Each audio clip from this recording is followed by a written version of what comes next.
I've spent the last 10 years of my life building and scaling startups, some with other founders, some mine, and I can tell you exactly what it takes to start a business the right way.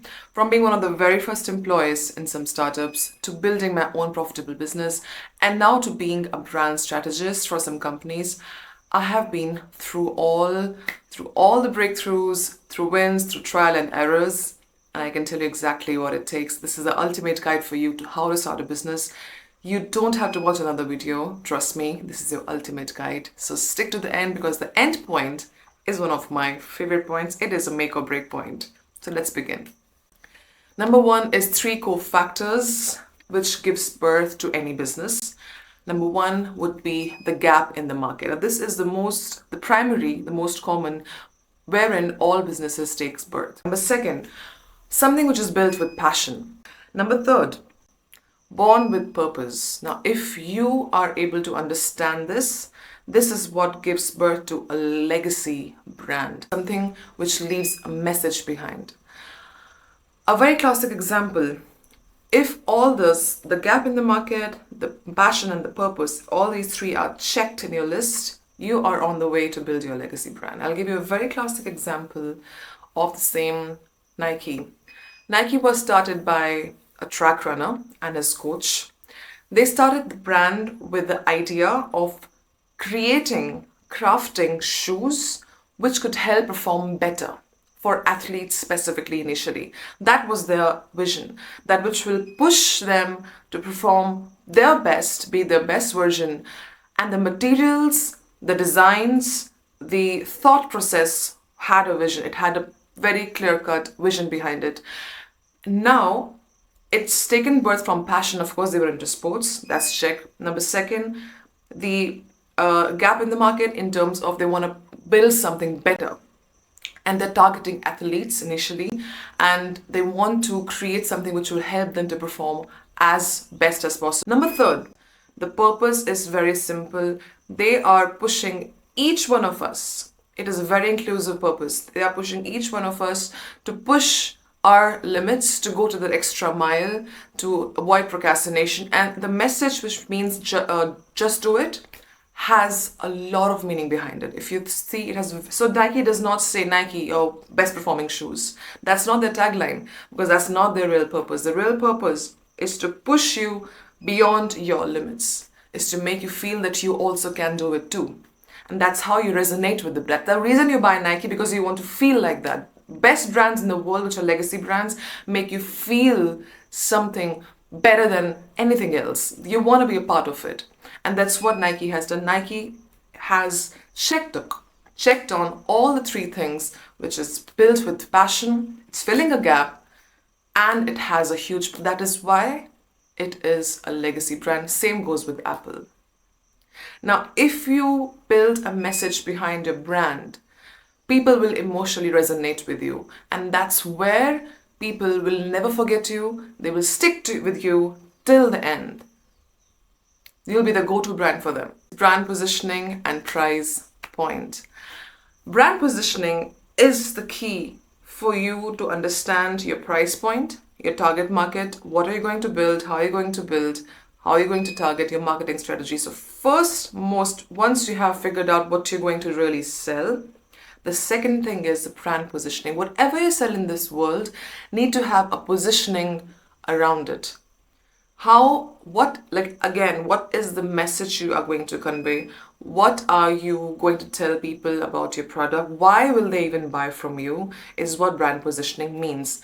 There are essentially two types of brand positioning, and the brand positioning will define your price point and your target market, which is the next, which I'm going to come to next after this point.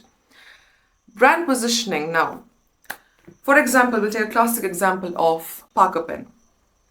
A Parker pen positions itself as one of the most, I would say, people resonate with it as a writing instrument, which is very premium, and they want to reserve it for the special moments while signing a contract, while just signing something which is very special to them, which is important to them. It's meant for that's what it positions itself as. It meant for entrepreneurs, for executives.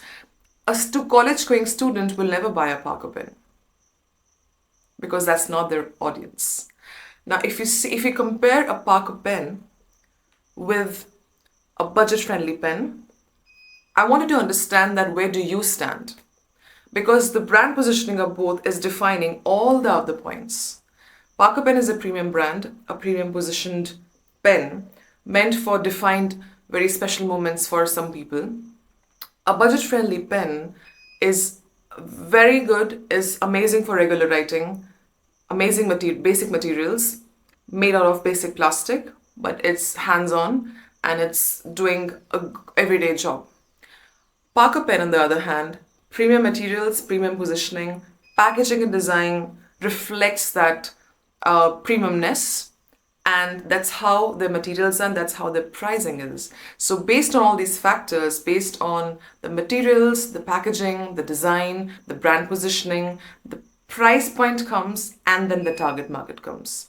If Parker pen is 100, our budget-friendly pen is ₹10. That's because where they are positioning themselves and where they are positioning themselves, and then comes the target market, which is number third point.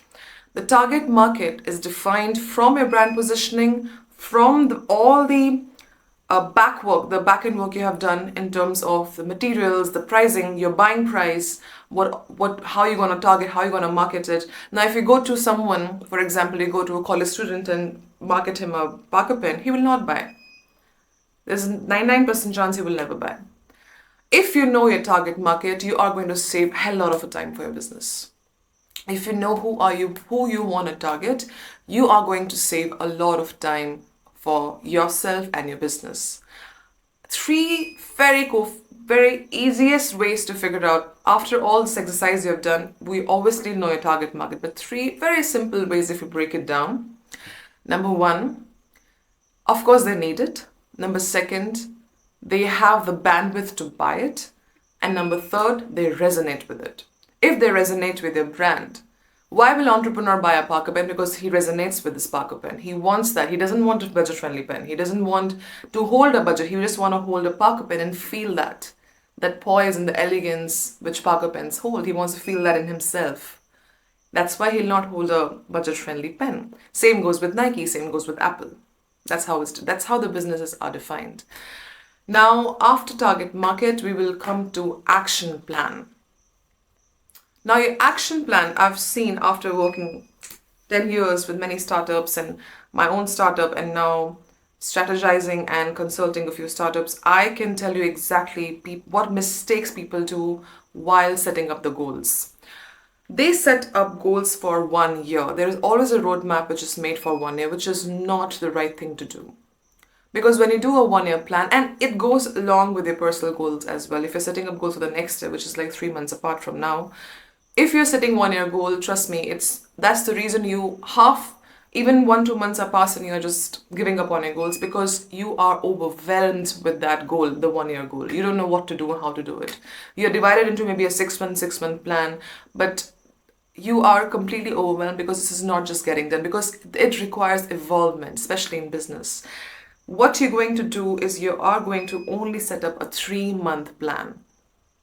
Only a 3-month. The first 3-month plan is what you are going to set up. Because the first month, and break it down into month-wise plan, and stick to it. Each day counts. Stick to each day. Every day counts in these 3 months, the first 3 months of your business, the action plan, and then execute it. Do not make a 1 year goal, make a first 3-month goal. Now, why I'm saying this? Because the first month and the second month, you are just going to test the market. Target market, very important. Is the pricing working? You might change or do a little tweaks in your business model. Do not step away from your vision, because that is what you even started business because of that. That is something which has to be here all the time. So do not do that. Only evolve if required. In your strategies, in your approach, how to approach the customers, in a little tweaks in the business model if required, and then you see how you evolve and grow. Everything will lead to growth then. 3-month plan, that's it. Don't be overwhelmed. Start and just start. People fail to even start. Starting is the key. Okay, that's the secret. Just start it, don't procrastinate. Now, the last point I'm going to come to, which is my favorite, and because that is really a make or break for any entrepreneur, especially entrepreneurs, which is 3 mindset shifts I'll tell you need to inculcate in yourself. Number one, you have to be ready to do it all almost initially yourself when you're starting out a business. You cannot say that, hey, I don't know this, I don't know how to do operations, I don't know finances, I don't know how to do sales, so I can't do it. You can't do that. It's your business. You're not doing a job. Even if you're not executing everything yourself, but you need to keep a hand on you need to know what's going on everywhere. You need to be a part of everything of your business.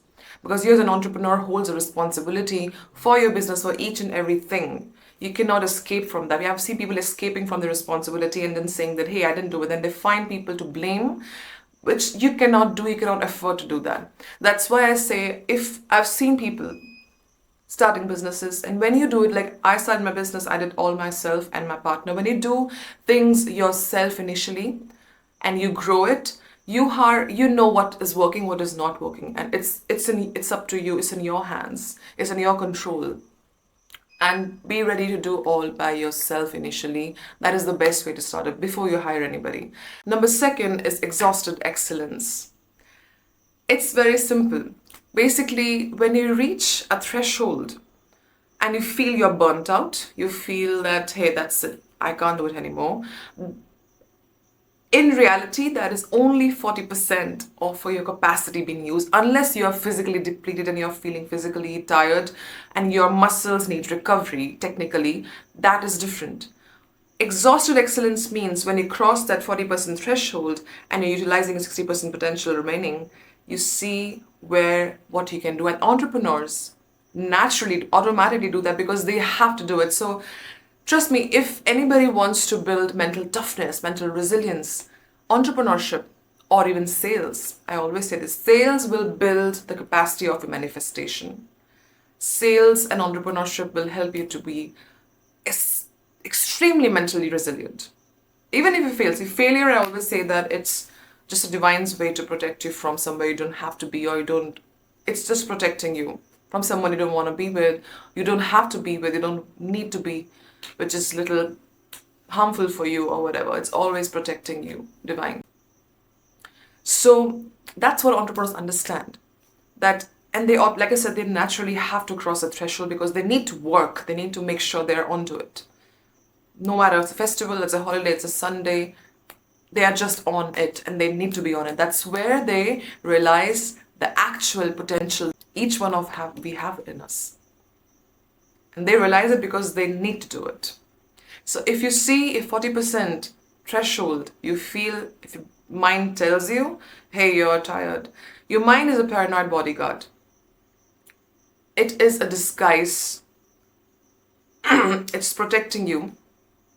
In reality, it is just making you feel a victim.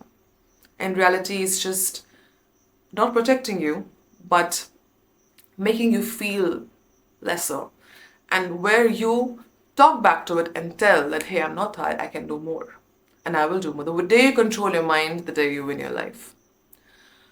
Number third, the last and the most important, I feel, is problem solving. Problems are, I would say, it's a training ground for you to build mental resilience. Whenever problem comes, always think, okay, problem always comes with solution. First, you have this in your mind. Keep this in your mind. There is a problem. It has to have a solution. That's the mindset shift you need to do. Don't feel, oh, there's a problem, or now you're dwelling into it. What am I going to do? What should I do? Who do I ask? No. It has a solution. Even if you don't know, never stop. Ask someone who's smarter than you. Ask someone who's experienced than you. Use ChatGPT, use whatever. But always believe that the problems comes with solution. And whenever a problem comes, always think, okay, this is how I can actually do. This is how the ways are. It's all here. Remember, entrepreneurship is here. Your life, your days are in your control and they are here. What you think, you become. So I hope you enjoyed today's video. This is a series, by the way, guys, and I'm going to make multiple other videos on entrepreneurship and sales. Also, I'm going to link a few videos I've done on sales and Enjoy and let me know if anything you want to know. I would love to help you. Till then, take care.